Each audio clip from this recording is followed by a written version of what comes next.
of the issues that I've been naming in education right now, in classrooms in particular, is the issue of how we deal with and don't deal with behavior.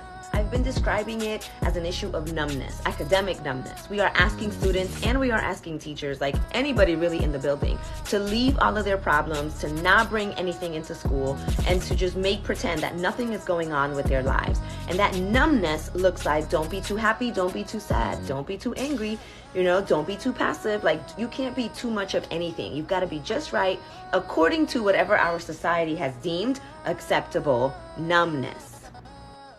As this idea has developed over time in schools of numbness, we're seeing that students are acting up and acting out even more and more.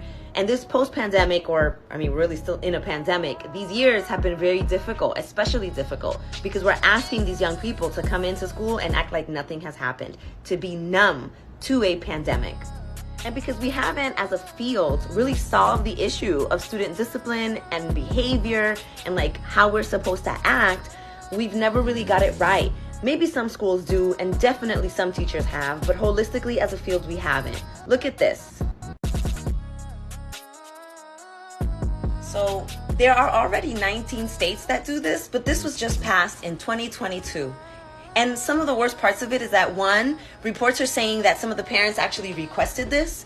Two, this is actually a rural, really working class, predominantly white community. So we're seeing that this issue of behavior is affecting all communities right now.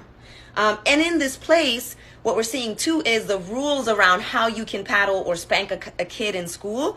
To me, is like, this is so wild. It is so wild that in 2022, we are really doing this. All but healthy, research-based, student-driven, and centered social and emotional learning. And better PD that is trauma-informed and focused on equity for teachers and school leaders and staff and faculty, so that we know how to really support students with their behaviors.